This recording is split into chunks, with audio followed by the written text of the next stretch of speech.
UK triple SC paper leak मामले में CBI जांच की शुरुआत। क्या कई चेहरे होंगे बेनकाब? ये दोस्तों इस सवाल का जवाब क्या मिल पाएगा? अपने उत्तराखंड में पेपर लीक मामले में बड़ी मछली अब सीबीआई के हत्थे लग पाएगी, चढ़ पाएगी? दोस्तों सीबीआई की एंट्री होते ही एक बार फिर से उत्तराखंड में पेपर लीक का चिन्ह बोतल से बाहर निकला है। क्या होगा आगे? कैसे जांच करेगी सीबीआई? एसआईटी की जांच में क्या हुआ और आगे क्या होगा? तमाम सवालों ने एक बार फिर से घेरना शुरू कर दिया है। तमाम सवालों के जवाब शायद इस रिपोर्ट के जरिए आपको मिल जाएं, इस वीडियो के जरिए। तो वीडियो को अंत तक जरूर देखिएगा। सीबीआई जांच की शुरुआत होते ही पहला मुकदमा भी दर्ज हो चुका है। नमस्कार, पहला मैं पंकज रौतेला, आप देख रहे हैं उत्तराखंड न्यूज। दोस्तों उत्तराखंड के चर्चित ट्रिपल एससी पेपर लीक मामले में अब सीबीआई की एंट्री हो चुकी है और पहला मुकदमा भी दर्ज हो गया। लेकिन अब बड़ा सवाल ये, क्या असली गुनहगार तक पहुंचेगी जांच? जो तब भी था, बहुत पुराना सवाल। क्या पर्दे के पीछे जो चेहरे छिपे हैं वो बेनकाब होंगे? आखिर कितनी गहराई तक फैला है ये भर्ती घोटाले का जाल? कोई बता नहीं पाया आज तक। इन सवालों के जवाब जब सीबीआई की जांच से मिलेंगे और मैं वीडियो के जरिए भी आपको बताने जा रहा हूं क्या होगा, कैसे होगा बल, इसलिए आप इस अहम वीडियो को, इस अहम रिपोर्ट को, खबर को अंत तक जरूर देखिएगा। दगड़ियों, UK triple SC paper leak कांड में सीबीआई की एंट्री, युवाओं की आवाज से उठी जांच अब पहुंची केंद्र की दहलीज पर। उत्तराखंड की सबसे चर्चित परीक्षाओं में से एक अधीनस्थ सेवा चयन आयोग यूके ट्रिपल एससी की स्नातक स्तरीय परीक्षा अब पूरी तरह से सीबीआई के शिकंजे में है। पहले इसमें कयास लगाया जब विपक्ष वाले कह रहे थे कहां गई सीबीआई जांच, सीबीआई तो आया नहीं रही, ये नहीं हो रहा। दोस्तों बीते 21 सितंबर को हुई परीक्षा के प्रश्न पत्र लीक के मामले में अब सीबीआई की एंट्री। पूरे राज्य में बेरोजगार युवाओं का गुस्सा फूट पड़ा था। तब आप सबने देखा होगा, सोशल मीडिया से लेकर सड़क तक हर जगह एक ही मांग गूंज रही थी, सीबीआई जांच हो, दोषियों को सजा मिले। इसके बाद हम सब ने देखा दोस्तों, राज्य सरकार पर लगातार बढ़ते दबाव और युवाओं के प्रदर्शन के बीच आखिरकार प्रदेश के मुख्यमंत्री पुष्कर सिंह धामी को बड़ा कदम उठाना पड़ा, बड़ा फैसला लेना पड़ा, ऑन द स्पॉट लेना पड़ा। उन्होंने सीबीआई जांच की मांग को मंजूरी दी। अब इस भर्ती घोटाले में सीबीआई की औपचारिक एंट्री हो चुकी है।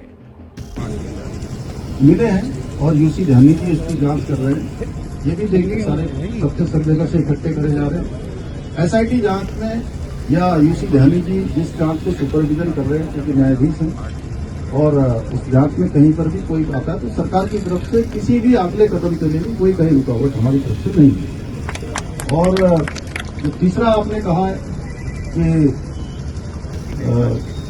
जो मुकदमे लगे हैं, मैं पहले भी कह चुका हूं और आज फिर कह रहा हूं कि जितने भी परीक्षा देने वाले जो भी हमारे बच्चे हैं, हमारे भाई बहन हैं, मेरे बेटे बेटियां हैं, उन सभी के मुकदमे जो भी परीक्षा में भाग लेंगे वो हम स्वतः ही, कोई हो तो एक लिस्ट बना के आप हमको दे देंगे, हम उनके सारे मुकदमे वापस।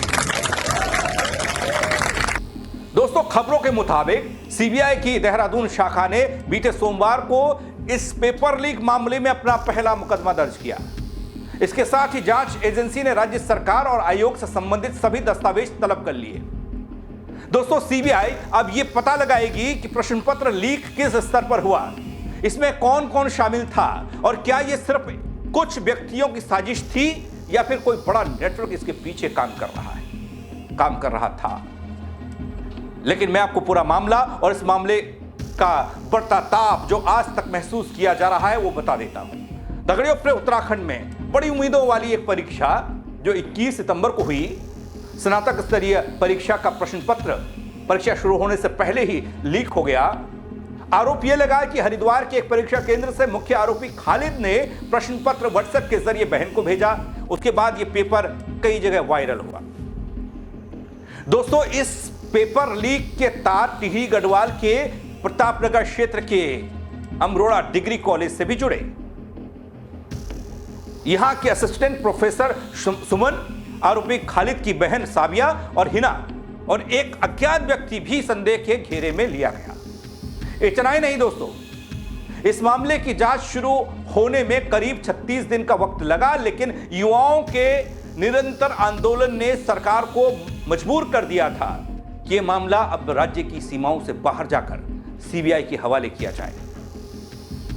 अब बात बहुत आगे की हो रही थी, तो सरकार ने एसआईटी की जांच का भरोसा दिया और अब एसआईटी से सीबीआई तक पहुंची जांच।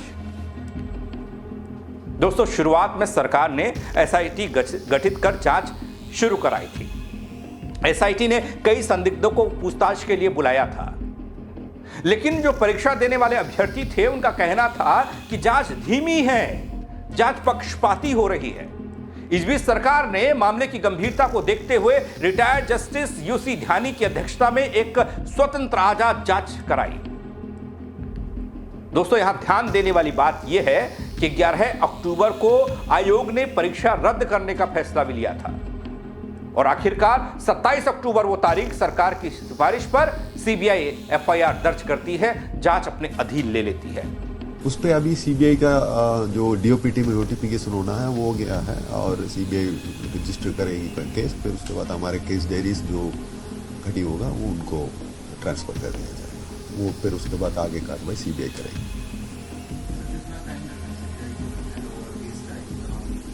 वो तो जैसे हमसे डिमांड करते हैं तुरंत हमने रेडी रखने के लिए बोल दिया है, तो तुरंत उनको दे देंगे, हैंड ओवर कर देंगे। दोस्तों, सीबीआई की जांच का दायरा बेहद व्यापक माना जा रहा है। एजेंसी ये पता लगाएगी, सीबीआई ये पता लगाएगी कि पेपर लीक का स्रोत आखिर कहां से था, क्या आयोग के अंदरूनी लोगों की भूमिका इसमें थी, पेपर व्हाट्सएप पर लीक कैसे हुआ और किस चेन के जरिए पहुंचा बाहर, कितने अभ्यर्थियों को इसका लाभ मिला, किसने इस बड़े सौदे को अंजाम दिया। क्योंकि एक वीडियो, एक ऑडियो पहले लीक हो रहा था जिसमें कुछ 15 लाख का जिक्र हो रहा था। हालांकि उसे पटवारी पेपर लीक से जोड़ा गया, पुराने पेपर से जोड़ा गया, लेकिन कुछ ना कुछ तो हो रहा था। अब सीबीआई इसकी जांच करेगी। जब पेपर लीक के मामले में जांच होगी दोस्तों, ये आपको बता दूं, केवल इस पेपर की जांच नहीं हो रही है। कोर्ट में चलने वाले जितने भी पेपर लीक के मामले हैं, जैसे कोर्ट सुनवाई करता है कि सारे पेपर लीक को एक साथ मर्ज कर दिया जाता है, और जब सीबीआई इस पेपर लीक की बखिया उधेड़ेगी एक एक करके, तो फिर पटवारी भर्ती हो और दूसरी भर्तियां हो, उन सब तक तार जुड़ सकते हैं। इन बहुत से सवालों के बीच अपने उत्तराखंड में चर्चाएं ये भी हैं, बल्कि आने वाले दिनों में कुछ बड़े नामों पर बात होगी, कुछ बड़े लोगों पर शिकंजा कसा जा सकता है। दोस्तों, इस घोटाले ने उत्तराखंड के बेरोजगार युवाओं का विश्वास गहराई से हिला दिया था, तोड़ दिया था। हजारों अभ्यर्थी जिन्होंने सालों मेहनत की, तैयारी की, परीक्षा दी थी, अब वो खुद को ठगा सा महसूस कर रहे थे, और ये बीते कई सालों से चला आ रहा था। हाकम सिंह या फिर और लोग, तो अब हद हो चुकी थी। उत्तराखंड बेरोजगार संघ, इसके अध्यक्ष हैं राम कणवाल। उनकी मानूं तो उन्होंने इस पूरे मामले पर UKSSC के अध्यक्ष GS मर्तोलिया से हाल में मुलाकात की। उन्होंने आयोग से मांग की थी तब कि भर्तियां अटकी हुई हैं, उन्हें जल्द पूरा किया जाए ताकि ईमानदार अभ्यर्थियों का मनोबल नहीं टूटे। इस भर्ती को छोड़कर बाकी भर्तियों पर कार्रवाई चले। इस पर आयोग से आश्वासन दिया गया कि स्नातक स्तरीय परीक्षा दिसंबर के दूसरे सप्ताह में दोबारा कराई जाएगी। राम कणवाल का कहना यह कि युवाओं ने अपनी मेहनत से उम्मीदों को गढ़ा, सिस्टम पर भरोसे के साथ वो जुड़े। अब जब मामला सीबीआई के पास है तो उन्हें उम्मीद है, वो लिखते हैं, वो कहते हैं कि हमें उम्मीद है कि सच्चाई सामने आएगी और दोषियों को कड़ी सजा मिलेगी। दोस्तों, अपने प्रदेश का ये पेपर लीक कांड इतना भी सुलझा हुआ नहीं लगता जितना हम बातों में कह देते हैं कि सीबीआई ने इधर जांच शुरू की, उधर बड़ी बड़ी मछलियां पकड़ में आ गई। ये एक बड़ी चुनौती है, आगे देखिएगा, एक बड़ी चुनौती मानी जा सकती है। दोस्तों, सीबीआई के सामने अभी सबसे बड़ा सवाल कि ये पेपर लीक केवल कुछ लोगों का लाखों का सौदा था या फिर इसके पीछे कोई बड़ा संगठित नेटवर्क है।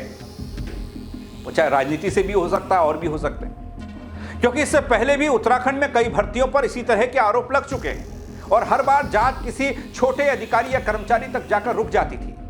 इसलिए दोस्तों इस बार युवाओं की उम्मीद है कि सीबीआई सिर्फ आरोपियों को नहीं बल्कि पूरे सिस्टम की खामियों को उजागर करे। और इधर दोस्तों सरकार के लिए भी एक बड़ी परीक्षा होने वाली है।